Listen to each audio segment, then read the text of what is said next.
Hello everyone, welcome to Lecture 1 on Positionality, Power, and Privilege.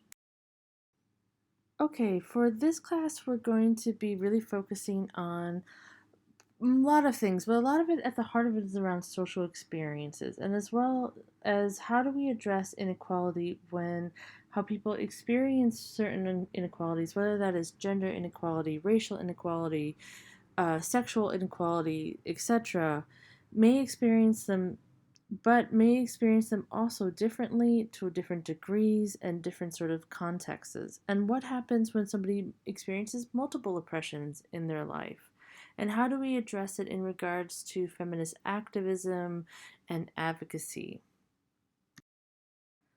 In order to do that, we need to first break down a couple of things. And the first is privilege. So, privilege is a very loaded term, and I know that it is used oftentimes as an insult, but it is important to talk about because all of us, regardless of our socioeconomic positioning, have certain privileges.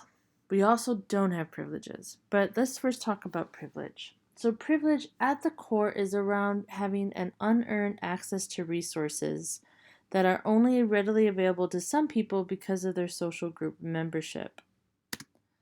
Privilege is also an advantage or immunity granted to or enjoyed by one societal group over another or beyond the common advantage of everyone. Here's the thing, and what we're going to be talking about a lot.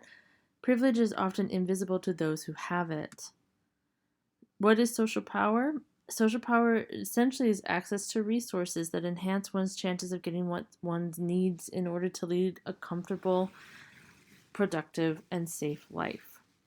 So here's the thing is that privilege is something unearned. That doesn't necessarily mean that you are a bad person because you were born and given certain privileges, not because you worked for them, but because of, your racial background, your class background, your education background, whatever that is. At the heart of privilege is around the fact that you don't have to think about it. So there are a lot of privileges that we even don't think about as privileges. But I want to talk about that because that's really at the heart of what we're talking about. It's not only just about like, oh, you have a lot of money, therefore you're privileged. You are. But there are other things that, for those of us who don't have a lot of money or are working really hard, that we don't even think about that we have a privilege for. So I'm just thinking about myself and speaking for myself as a professor at Fresno State. There's a lot of privileges that I don't think about in regards to access and accessibility. I am an able bodied person, meaning that I can walk. I don't need any sort of assistance or any sort of accommodations in regards to functioning in my job at Fresno State or when I was a student at a university. But for many students, those who have any sort of disabilities or any sort of limitations, the issue of access and accessibility become very important. Because think about something like rushing to the next class. You might have just a 10-minute window. And while it is an inconvenience for most of us and it's very stressful for most of us trying to get from point A to point B, especially if point B is like way across on the other side of the campus, for those who have any sort of mobility disabilities or any sort of other sort of limitations that make it so they can't get to class as fast, what this does is increase the sort of labor and workload and stress onto that person. Even when thinking about the college that I am, the College of Social Sciences, which is a two-floor building with only one working elevator, which means that if you are somebody who has any sort of mobility issues, coming to class is actually going to add 15 more or 20 more minutes to your route. So because you have to not only find the elevator, but you usually have to then cross a bridge to get over to that and to get into the room. So just that alone, something as simple as getting to a classroom can be very difficult for people. And it's something that I don't even think about as I rush from classroom to classroom. But even in a classroom setting, we have issues around mobility and access. For those who have any sort of physical limitation, the desk that you might sit at could be incredibly uncomfortable or impossible to sit in. What if you have any language barriers or English is your second language? Somebody, maybe even a professor like myself, talking really fast, gesturing, or not being clear can make it so that it's hard for you to pay attention. What if you have any vision impairments or any hearing impairments? This can lead to other sort of difficulties in regards to accessing the class and doing successfully in the classroom. And these are things that I take for granted as somebody who is seeing, who can hear, who English is my first language. These are things that I take for granted. There are many other things that we could talk about in regards to accessibility in the classroom. And even stepping outside, let's say, after class or even in between class, you're really thirsty. We at Fresno State have the privilege of knowing that when we go to the water fountain to fill up our water bottle or drink from it, that the water doesn't have lead, right? Or doesn't have any sort of other toxins. But other places, even places around the city, that is not the case, particularly in low income communities around the city. There is lead, there is toxins. So something that we take for granted, like filling up our water bottle to have a drink, can one cannot be accessible for a lot of people and could also make people sick. Food, you might be in between classes or in class starving and you're like, oh, I just need a quick snack to get me through. You could go to one of our vending machines and get the multitude of hot Cheetos that you want. And but for many, especially even students here on campus, that $1.50, $2 chip is unaffordable for them and they can't access it. So there you have just two other things that could be something that you take for granted and don't think about, but it's an incredible amount of privilege to be able to drink water that is clean, to be able to afford a snack. At the heart of what I'm getting is around privilege is that while it is a loaded term that is often thrown as an insult, like you're privileged, know that we all have them. We do, regardless of how much we struggle in life. And a lot of people do struggle in life in ways that I've never experienced, or maybe you have never experienced, or ways that, other people have experienced. But even in those circumstances, there are privileges that we probably don't even think about that. But if you don't have that privilege, is a factor in your daily life. It's something that you have to think about. The other aspect is that when you have a certain privilege, you have the ability to opt in or opt out about caring about certain issues. So I'm just speaking for myself as a cisgendered white woman who is middle class, highly educated, so forth. There are many things that I care about deeply that don't have any bearing upon my own personal life, such as Black Lives Matter, violence against farm workers here, immigrant rights, Indigenous and Native American rights, trans rights, all very important issues.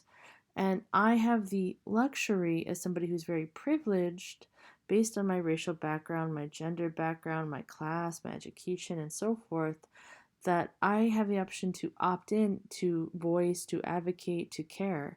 But if you're somebody who is experiencing this or have loved ones who are experiencing any number of these sort of issues, and there's more that I could list here, you don't have that option. Like, you don't have that option to opt in or opt out because it's happening to you.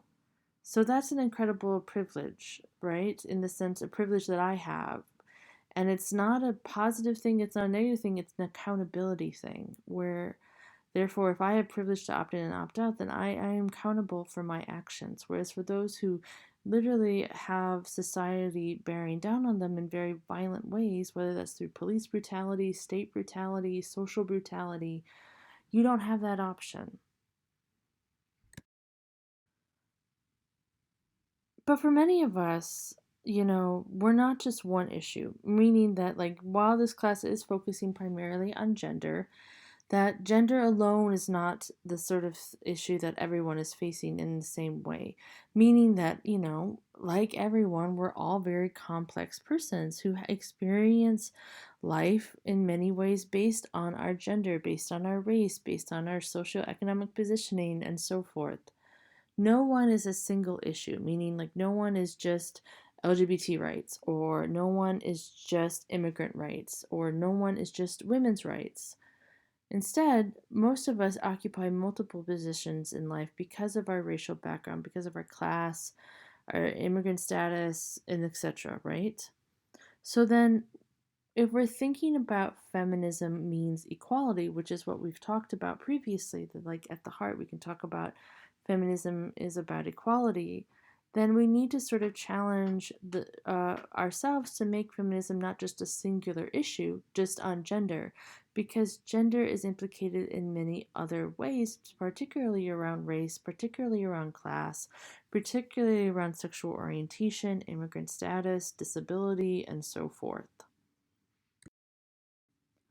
It's also important to talk about the intersections of people's lives, because it's about sort of saying one thing is that in general everybody works hard for what they have in life. I mean, of course there are the outliers who were born with like incredible amounts of wealth and then stay wealthy.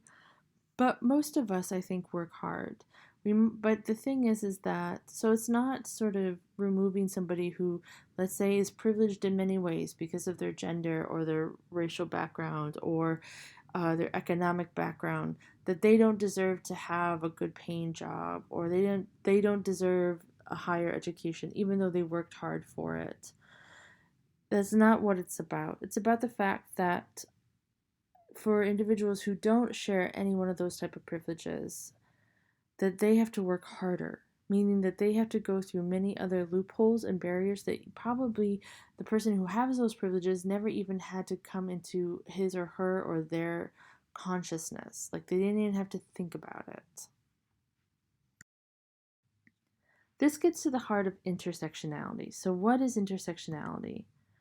At the core, it's about these ideas that people experience oppression in overlapping ways, not as separate and distinct entities that can be teased apart and viewed individually. I like to say to my students that I wish we could live in a world where I could, pre-plan what discrimination or oppression I was going to face that day. Meaning that, like, for example, I start off my day, I get ready for work, and then I write down, like, you know what, today I just want to experience oppression as a woman.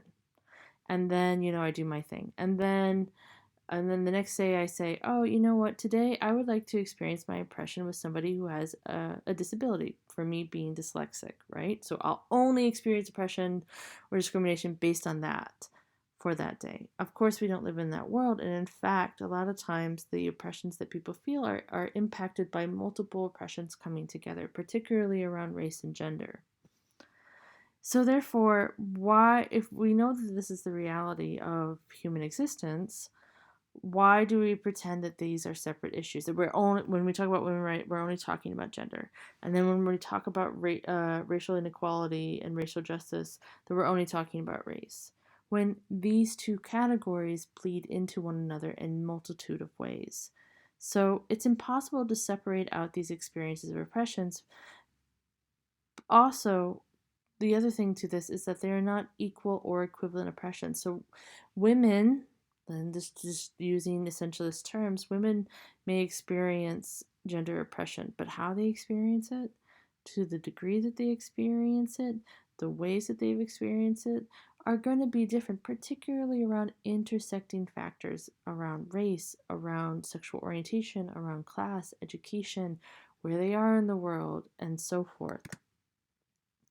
So, intersectionality is this concept to stress that for people who experience multiple oppressions, which many do, most do in many ways, these oppressions cannot be put in a neat little box and pulled out to be examined at will. They are an integral part of the lived experience in daily life. And all of us experience this. We all experience certain privileges and oppressions that can wax and that can change through time, through locations, through space. So you might experience incredible privilege in one sort of part of your life, and then at the same time, even if you just like move from location, like you went from home to Fresno State, you could experience oppression in a different way, or privileges in a different way. All of us experience privilege and oppression, but how that is experienced, to what degree, to what sort of factors into it are going to be different because of these intersections in our lives around gender, sex, age, race, ability, status, spirituality, class, orientation, ethnicity, and so forth. So, as I said before, people who don't experience these types of oppressions can choose to engage with them at their leisure. That is what privilege is all about. Because that is the function of privilege. When you are not experiencing something, you have the luxury of deciding when you do or do not want to engage with it. Intersectionality also applies to privilege, something that can be experienced in layers as well.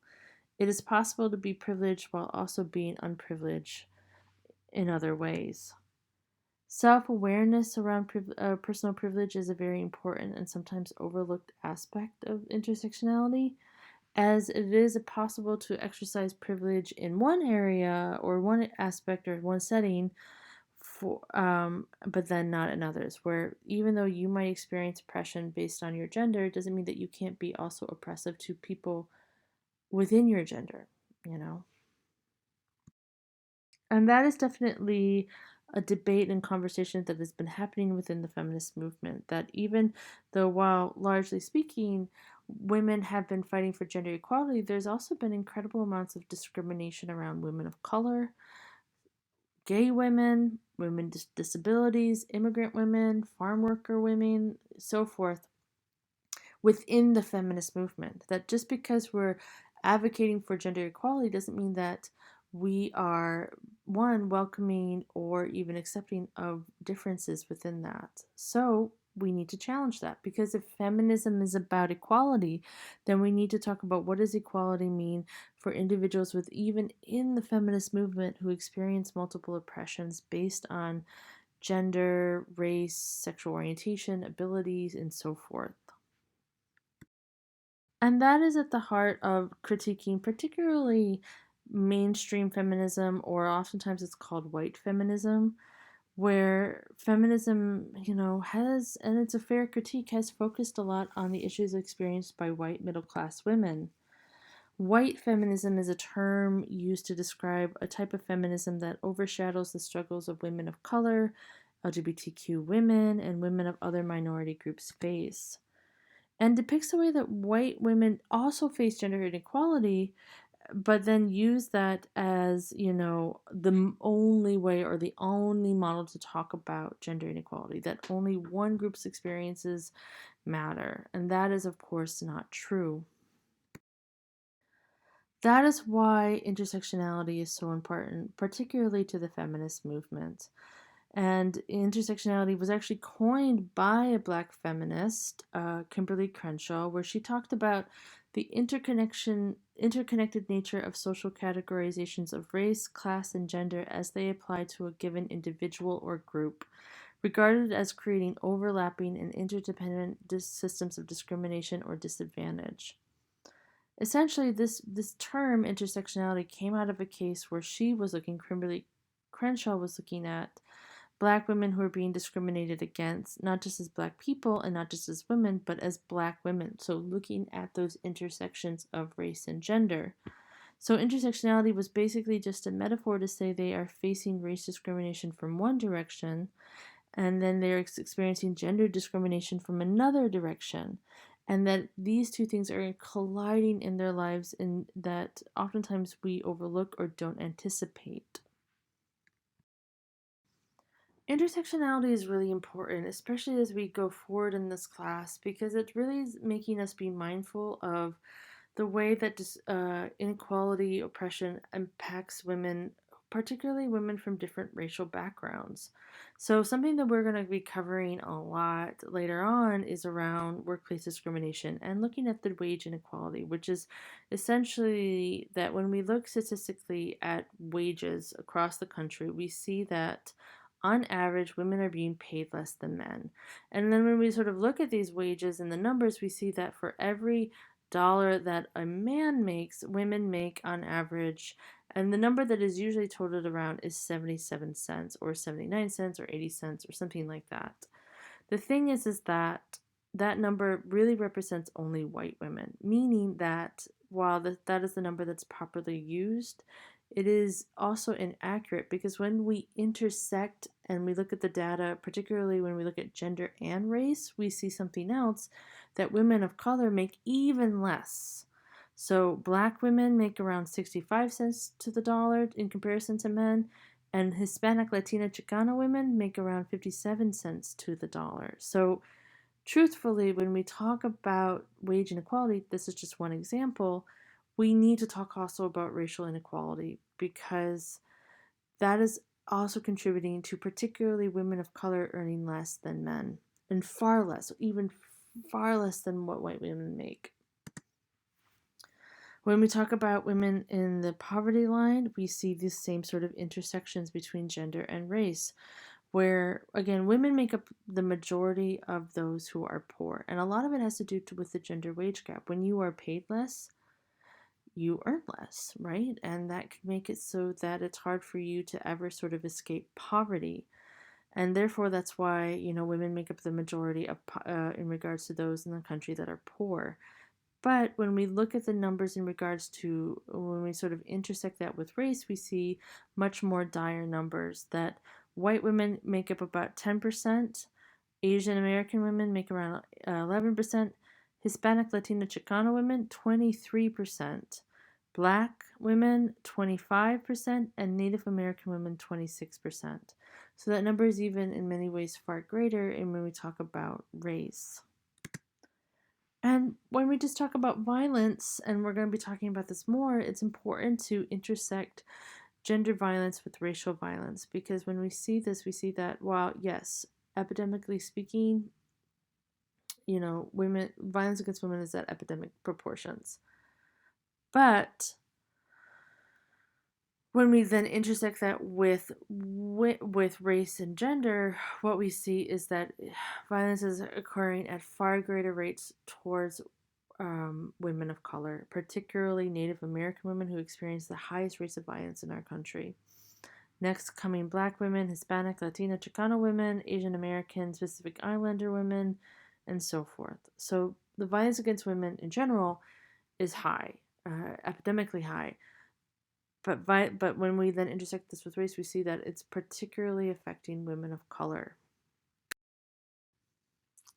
So at the heart of this, what I'm talking about is that intersectionality is necessary and really is not an option.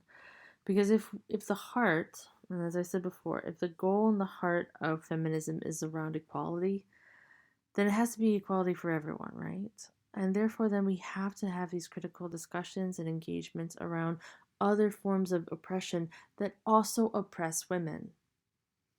Okay, on to the next one.